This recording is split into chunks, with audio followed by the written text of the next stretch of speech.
섭자의 공포 라디오가 시작됩니다. 이것은 나의 외할머니께서 실제로 체험한 이야기라고 합니다. 어렸을 적 이 이야기를 처음 들었을 때 등줄기가 오싹했던 기억이 있습니다. 먼저 말해두자면 당시 외할아버지와 외할머니께서는 각각 다른 침실을 사용하고 계셨습니다. 어느 날 외할머니가 외할아버지에게 최근 이상한 꿈을 꾼다고 털어놓았다고 합니다.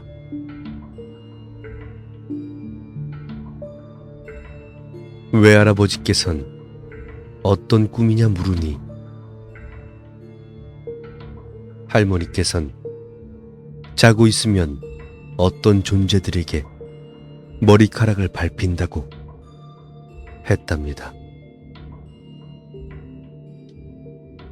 그리고 그 발은 외할머니의 몸을 본뜨듯 딱 달라붙어 걷는다고 합니다. 또 그중 몇 명이 머리 주변에 머물러 집요하게 머리카락을 밟아대는 통에 고통은 느끼지 않아도 상당히 불쾌한 기분이 든다고 합니다.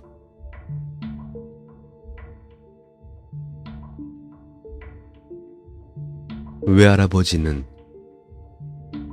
기분 나쁜 이야기라고 생각하면서도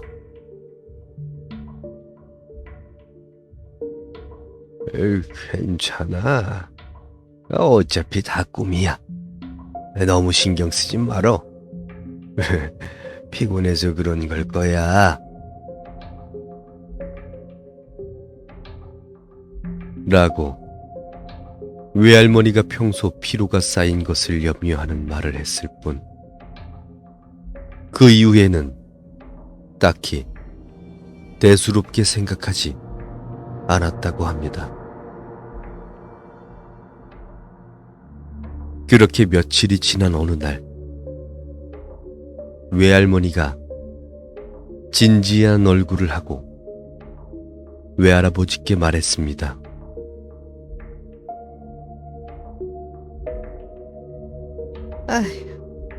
아무래도 꿈이 아닌 것 같아요. 외할아버지는 아이 또 그 소린가? 라고 내심 흥미 없었던 모양이었지만 외할머니의 진지한 얼굴을 보고서는 에이, 왜 그렇게 생각하는데? 라고 물었습니다. 그러자 외할머니가 이야기를 털어놓았다고 합니다.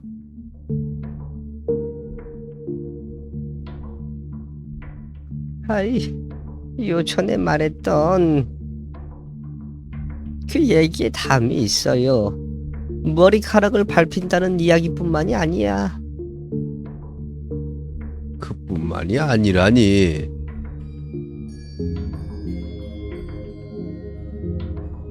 사실 머리카락을 밟힌 뒤면 반드시 벽장문을 열려 쓱 하고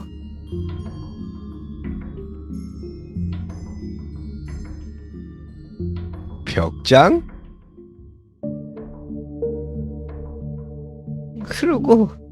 그러고 나면 위에서 내려와 털썩하고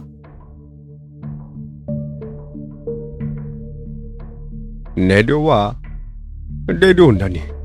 뭐가? 무녀님이 내려오셔.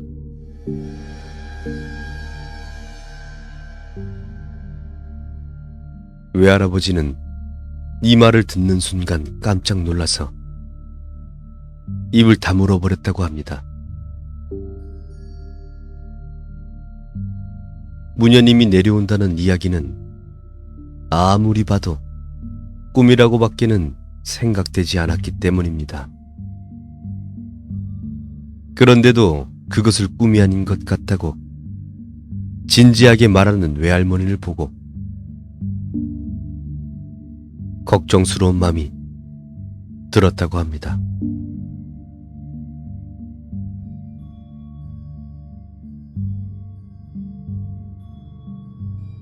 노이로제라도 걸린 게 아닌가 하고 진심으로 생각했다고 합니다.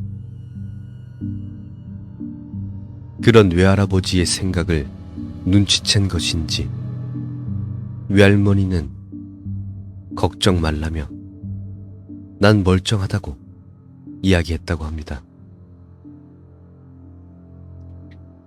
외할머니의 이야기에 따르면 벽장문이 열리면 위에서 무녀님이 내려온다고 하는데 긴 흙발을 늘어뜨려 위아래로 격렬하게 흔든다고 합니다.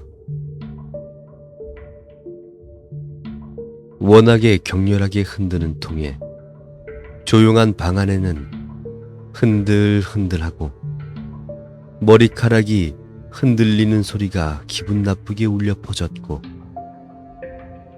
얼굴을 보려고 해도 대량의 긴 머리카락과 격렬한 움직임, 물론 어두웠던 탓도 있어 남녀 구분조차 할 수 없을 정도였다고 합니다. 그저 무녀님이 입는 흰색과 빨간색 하카마 차림을 하고 있어서 여자겠지라고 생각했을 뿐이라고 합니다.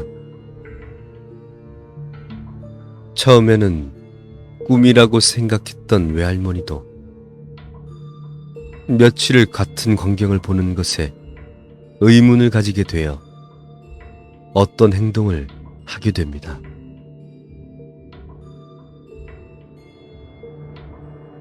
무녀님이 내려오는 동안 벽장문을 꽉 닫아놓고 그 사이에 종이 조각을 한 장 끼워 놓습니다.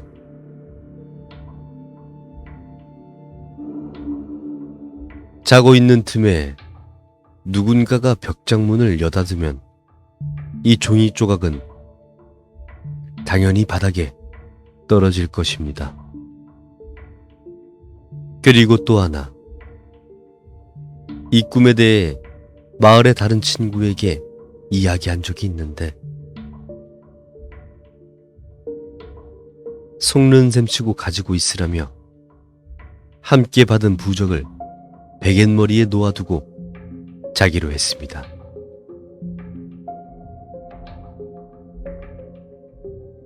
그리고 잠에 빠져들 쯤 외할머니는 기분 나쁜 소리에 눈을 뜨게 됩니다. 흔들, 흔들. 아, 역시 또 나타났군. 이라고 생각하며 벽장 쪽을 보니 그곳에는 무녀님이 내려와 있었고 평소와 같이 머리카락을 마구 흩뜨리고 있는 것이었습니다. 무슨 짓을 당한 것은 아니었지만 이전과 다르게 그 순간부터 갑자기 공포를 느낀 외할머니는 손을 모아 필사적으로 잘못했다고 빌었다고 합니다. 무엇에게 잘못을 빈 거냐고 지적할 부분일지도 모르지만 그 입장에서 생각해보면 외할머니의 행동은 지극히 자연스러운 것일지도 모른다고 생각했습니다. 그러던 사이 외할머니는 그대로 의식을 잃었고 평소와 같이 아침을 맞았다고 합니다. 벽장문에 끼워둔 종이 조각은 누렇게 풍화된 것 같은 상태가 되어 있었습니다. 외할머니가 가장 기분 나쁘다고 이야기한 것은 부적의 효과였습니다. 부적을 베갯머리에 놓고 잤던 그때 몸 주변을 돌아다니던 발의 꿈의 꿈을 꾸지 않게 되었다. 다시 말하자면 분명히 그 존재가 자기 주변에 사라지고 없어졌다고 느꼈다고 합니다. 그것은 일종의 영적인 무엇인가로 그 무언가에게 친구에게서 받은 부적이 들었다는 것입니다. 지나친 생각이라고 받아들일 수도 있습니다만 그때는 외할머니 나름대로 필사적으로 생각해내신 방법이라고 생각했습니다. 외할아버지도 그 이야기를 듣고 매정하게 대할 수도 없었던 데다가 혹시나 보통 일이 아닐지도 모른다고 생각한 모양인지 그날 밤 외할머니와 같은 방에서 자기로 했다고 합니다.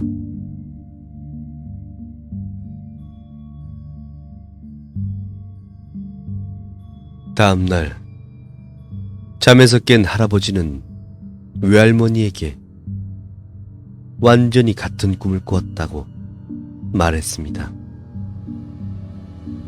아마도 외할아버지 생각으로는 아직 믿기 힘든 부분이 있었던 모양인지 그것을 꿈이라고 말씀하셨지만 실제로는 굉장히 두려워하고 있어서 부적을 준 친구에게 함께 찾아가 상담을 하기로 했습니다. 그러자 이야기를 들은 외할머니의 친구는 부적 가지고는 부족해. 그 발과 무녀는 완전히 다른 존재일지도 모르니까 그게 무엇인지 제대로 확인하는 게 좋겠어. 라고 말하는 것이었습니다. 이 이야기를 듣고 슬슬 무서워진 외할아버지와 외할머니는 친구가 일하는 절을 찾아가서 불제를 받기로 했지만 실제로 무녀는 사람에게 신 것이 아니었다는 것 같았고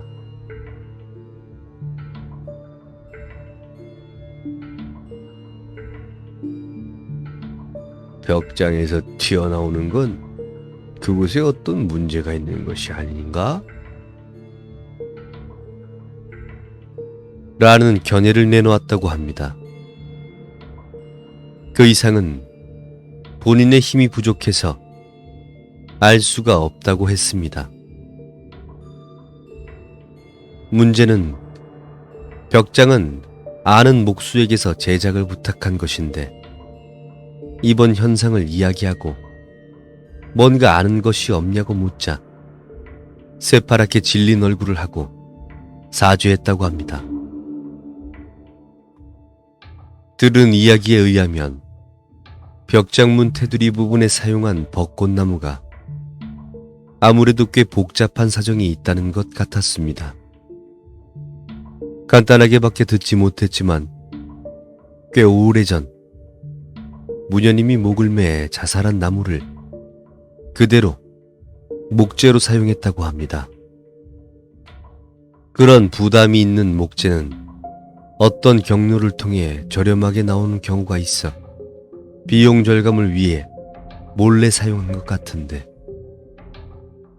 지인이기도 했고 그쪽에서도 지나치게 사죄하는 태도여서 이 일에 대해서는 원만히 해결했다고 합니다.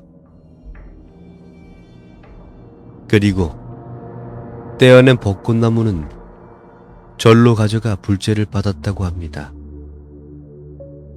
그 뒤로는 아무 일 없이 현재에 이르렀습니다. 다만 무녀님과 발이 대체 어떤 관계였는지는 결국 아무도 모른 채로 끝난 모양이었고,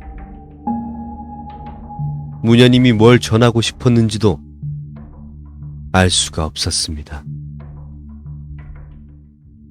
여러모로 마음에 걸렸던 외할아버지와 외할머니는 마을에서 자살한 무녀에 대해 아는 사람이나 이야기가 없나 알아보기도 하고, 불제를 해준 절에 방문해서 자세히 얘기를 물어보았는데, 절에서 들을 수 있었던 말은 저희도 무녀분이 자살한 이유에 대해서는 구체적으로 알지 못합니다. 다만 일반적인 자살은 아닌 것 같다는 추측만 하고 있습니다. 본래 그 자살한 무녀와 저희 절은 이 마을을 아주 옛날부터 사악하거나 이롭지 못한 것들로부터 함께 지키는 양대축이었는데, 그 자살한 무녀분에 대해 이르러 어떤 악한 존재와 대립하게 된 것 같습니다. 무녀와 저희 절이 함께 어떤 의식을 치루었다는 기록만이 남아있을 뿐입니다. 대립했다는 악한 존재는 제대로 된 본체도 아니었다고 하고, 극히 일부분의 신체만이 나쁜 영향을 주변에 주었던 것 같은데, 대립했던 결과는 무녀분이 자살한 결과만이 남아있을 뿐입니다.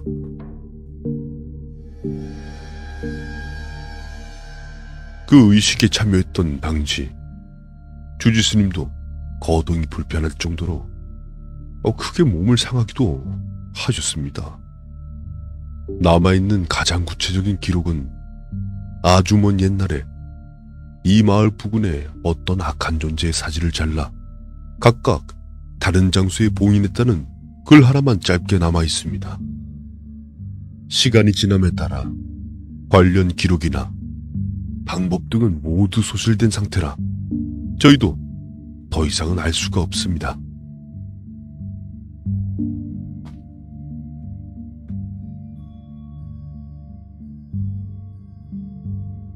지금에 이르러서는 무녀분이 자살할 때 마땅한 후계가 없었기 때문에 마을 대대로 이어지던 무녀는 이제 완전히 명맥이 끊긴 상태라고 합니다.